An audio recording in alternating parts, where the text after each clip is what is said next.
Paz de Cristo a todos, aqui é o pastor Cláudio e hoje para fazer uma reflexão acerca dos versos que constituem a perícope oficial, o texto, a epígrafe que é recitada em todas as ocasiões que nós cristãos nos reunimos para celebrar a ceia do Senhor. Todas as vezes que nos assentamos à mesa para celebrarmos o corpo do Cristo moído naquela cruz, do qual emana a nossa salvação, o sangue do Cristo vertido naquela cruz, do qual emana a nossa salvação, a nossa redenção. Todas as vezes que celebramos, para sermos mais coerentes em nossa fala, todas as vezes que celebramos a vida que provém daquela morte, porque não celebramos a morte do Cristo, haja vista que a morte não é um motivo de celebração. Nós celebramos a vida que vem daquela morte, a vida que foi emanada daquela morte, da morte do Filho de Deus, do unigênito de Deus, que entregou o seu corpo, entregou o seu sangue para a nossa redenção. É a redenção, é a salvação, é a nossa expiação que nós celebramos. É a vida que surge daquela morte que nós celebramos, e todas as vezes que nós celebramos a vida que Cristo nos entregou por meio de sua morte vicária, nós declamamos dois versos que são extremamente conhecidos.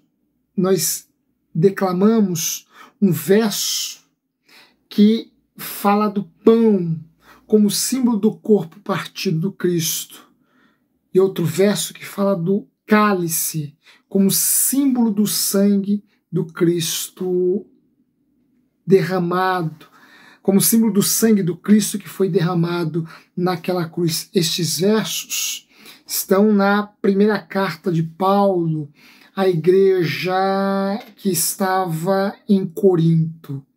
Lá, Paulo, evocando as palavras do Cristo, diz que ele, o Cristo, após ter dado graças ao pão, o partiu e disse: isto é o meu corpo partido por vós. Tomai e comei, e fazei isto em memória de mim. De igual modo, após agradecer pelo cálice, o repartiu entre os seus discípulos e disse: este é o cálice da nova aliança.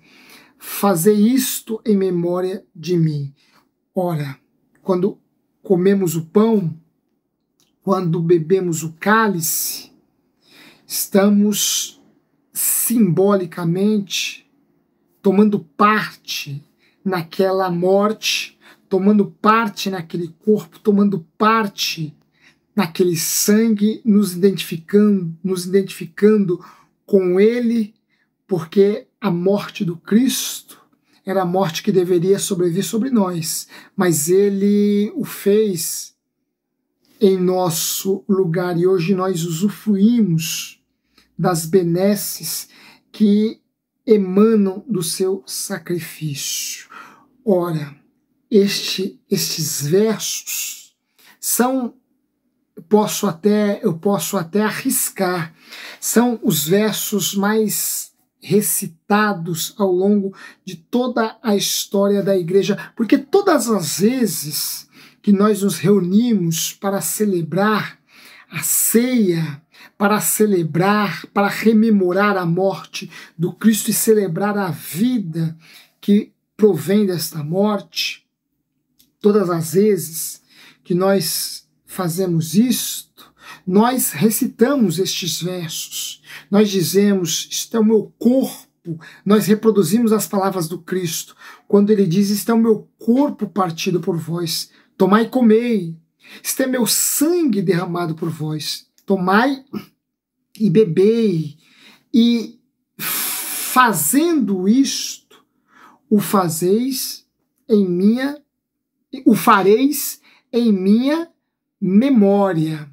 Fareis em minha memória. Ora, lá se vão quase 2 milênios desde que Cristo, pela primeira vez com os seus discípulos, os reuniu no cenáculo, instituiu esta ceia e tomou o pão e o vinho como símbolos do seu corpo partido na cruz e do seu sangue derramado na cruz. Ora, desde aquela noite, a noite em que Cristo agregou os seus discípulos para com eles celebrar a sua ceia, celebrar a Eucaristia, desde aquela noite nós não cessamos de também celebrar a ceia, este culto de gratidão, de comunhão, de identificação, este culto por meio do qual nós evocamos a memória, embora devamos fazer isso constantemente, pois a redenção, a morte de Cristo não deve jamais fugir, escapar do horizonte da nossa existência, das nossas lembranças, da nossa consciência, haja vista que a nossa redenção está assentada sobre aquela morte, sobre aquela crucificação. Ora, todas as vezes que evocamos na comunhão uns com os outros, todas as vezes que celebramos aquela morte vicária, aquela morte redentora, aquela morte salvífica, nós declamamos, recitamos estes versos, dizendo: tomai e comei, este é o meu corpo partido por vós, tomai e bebei, este é o meu sangue derramado por vós, disse o Cristo. Agora, o que eu quero refletir com vocês acerca disso diz respeito à atualidade desses versos. Haja vista que nós, como eu já disse, esses versos provavelmente são os mais recitados ao longo de toda a história da igreja. Esses versos são os mais populares entre os cristãos, haja vista que nós constantemente, ao celebrar a ceia do Senhor, evocamos-los, recorremos a eles para recitá-los, para declamá-los, para oficializar o ato da ceia, de tal modo que nós já o conhecemos de cor e salteado, de tal modo que estes versos já é por nós extremamente conhecido, são versos pisados e repisados, no melhor sentido do termo, são versos que nós já ruminamos inúmeras e incontáveis vezes, são versos que, repito, são, arrisco dizer, são os mais declamados ao longo de toda a história da igreja, de tal forma que estes versos não nos colocam diante de nada novo. Não há nada nesse texto que nós já não conheçamos. Não há nada nesses versos que nós já não sabemos. Somos capazes de declamá-los sem ler o texto, como eu acabo de fazer aqui nesta ocasião. Somos capazes de reproduzi-los ipsis literis, sem lermos nada, porque eles já estão aqui, de tanto recitá-los, de tanto ouvi-los, de tanto declamá-los, eles já são muito familiares a nós, de tal modo que não há nada nesses versos que seja novo. Mas ainda, esses versos apontam para um evento, um acontecimento que se deu lá atrás, no início da era cristã. Portanto, são versos que apontam para o passado, são versos que nos reportam para os albores da história do cristianismo, os albores da cristandade. São versos que se referem a um evento, a um acontecimento que se deu há quase 2 milênios, de tal forma que eu me pergunto qual o sentido de continuarmos recitando esses versos, porque eles fazem parte de uma liturgia mensal ou semestral, seja lá qual o ritmo adotado, qual o calendário adotado por igreja X ou igreja Y. Entretanto, eles estão presentes nesta liturgia, que é uma liturgia oficial, que é uma liturgia celebrada por toda a igreja cristã, que é a liturgia da ceia, que é a liturgia eucarística. Ora, qual o sentido de recorrermos a versos que não trazem nada de novo, que não nos apresentam nada de novo? Pelo contrário, são versos que nos reportam a memória de alguém que morreu há 2 milênios, praticamente. Ora, qual o sentido? E na ceia, a gente é convidado a olhar para trás, e este convite, este convite parece que vai na contramão das nossas inclinações mais naturais, haja vista que nós somos indivíduos que se reprojetam, nós somos indivíduos voltados para o futuro, nós somos indivíduos que se preocupam com amanhã, nós somos indivíduos que vivem mais uma expectativa do viver do que o viver propriamente dito. Ora, não são poucas as vezes durante um dia que nós somos afetados, surpreendidos por aquilo que nos espera no dia de amanhã, pelo futuro que nos aguarda, pelo patrimônio que eu pretendo construir, angariar, pelas viagens que pretendo fazer, pela promoção profissional que desejo almejar, pela mulher com quem irei me casar, pelo homem com quem irei me casar, pelos filhos que terei, pela família que irei constituir, enfim, somos figuras, somos indivíduos, somos homens e mulheres que sempre se reprojetam para o futuro, que sempre se situam em relação ao dia de amanhã. E aqui na ceia, Jesus nos convida a olhar para trás e celebrarmos a vida que veio daquela morte que se deu há quase 2 milênios. Ora, nos perguntamos qual o sentido de constantemente trazermos à memória um evento passado que nós já conhecemos, e conhecemos com familiaridade, com intimidade.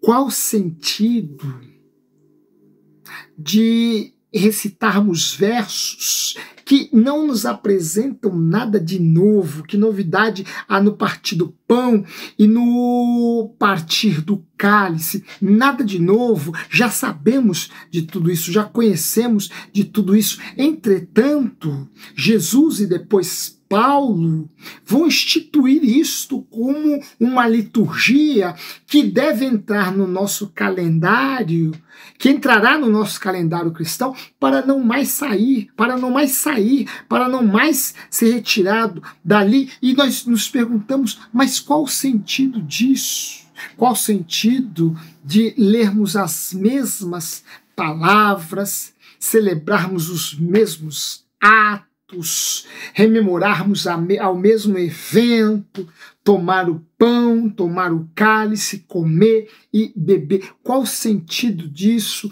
Que novidade há nisso? Nós, e mais ainda em nossos dias, em dias de fluxo de informação extremamente dinâmico, extremamente num contexto em que somos bombardeados de tantas informações e que estamos consumindo constantemente. Nós que somos tão ávidos por novidades, na ceia somos convidados novamente a voltarmos a nossa consciência a algo passado, algo que já se deu, algo que já aconteceu. E aí nos perguntamos, qual o sentido disso? Como contemporaneizar isso?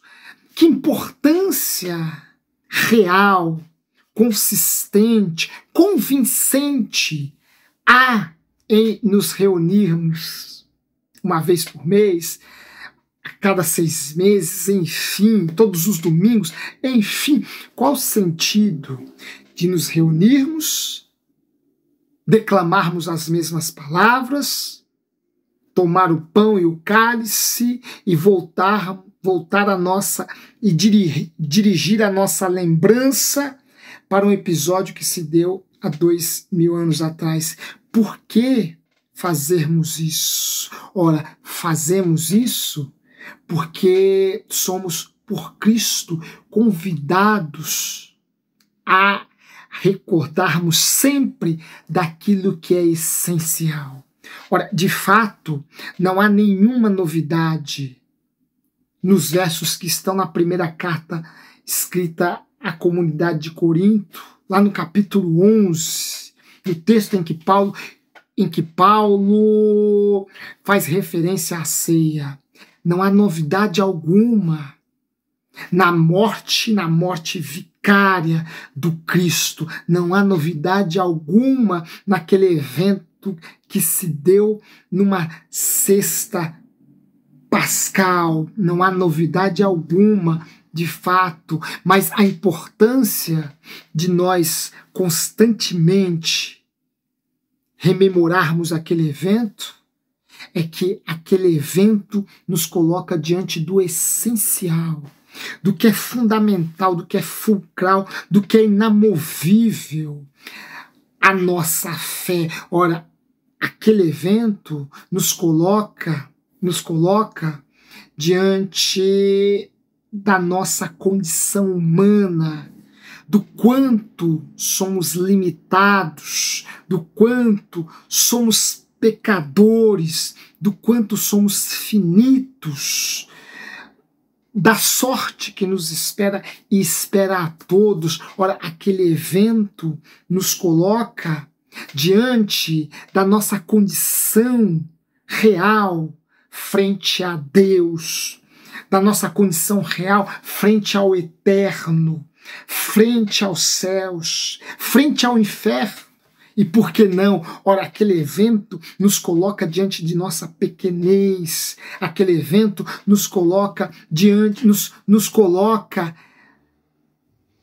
da nossa condição adâmica, aquele evento nos coloca diante da cédula que era contra nós em suas acusações, diante do libelo, da síntese do nosso crime, da síntese do nosso pecado, da síntese de nossa insurreição contra Deus, de nossa insubordinação aos desígnios divinos. Ora, este evento nos coloca diante do nosso Redentor. Este evento nos coloca diante do amor infinito e inesgotável de Deus, que, tendo amado o mundo, deu seu Filho unigênito, e para ser morto numa cruz, a fim de que, por meio daquela morte, nós alcançássemos a vida, por meio daquele padecimento, nós encontrássemos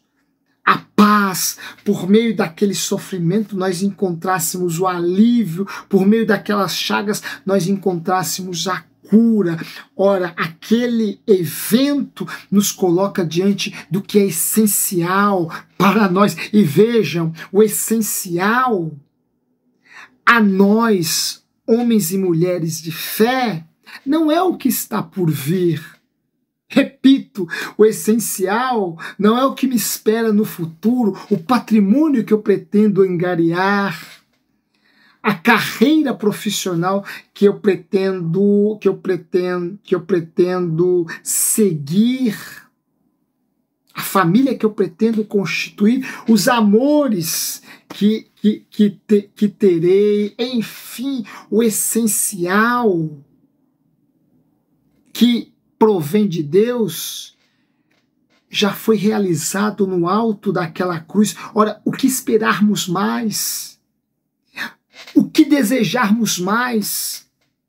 Não há nada que Deus possa acrescentar à nossa vida, a nossa vida sobre aquilo que Ele já nos deu por meio do seu Filho Jesus no alto daquela cruz. Lá Ele pagou.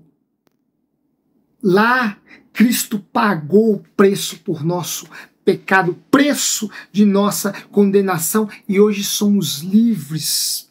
E hoje estamos reconciliados com Deus, e hoje podemos nos aquietar, cientes de que a morte é apenas uma passagem para a eternidade, onde haveremos de encontrar o nosso eterno Salvador, o nosso sempiterno Redentor e o nosso Pai glorioso. Ora, o que Deus poderia acrescentar àquilo que Jesus fez no alto daquela cruz? O que mais pretendemos de Deus? O que mais buscamos de Deus? O que mais desejamos de Deus? Ora, a ceia, essas palavras são repetidas constantemente.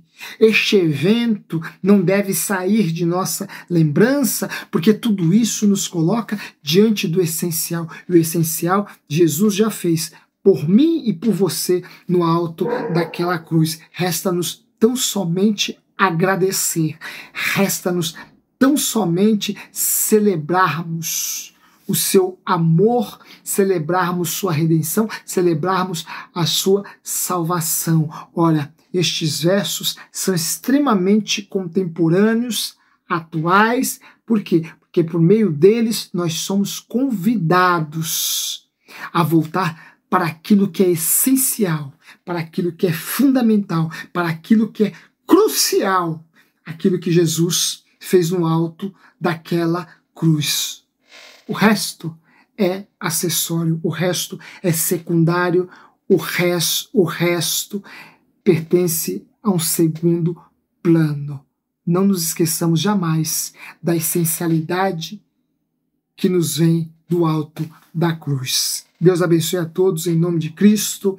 Não se esqueça de se inscrever em nosso canal, de deixar aí o seu joinha, isso nos ajuda bastante, e de compartilhar este espaço de reflexão do Evangelho com outras tantas pessoas.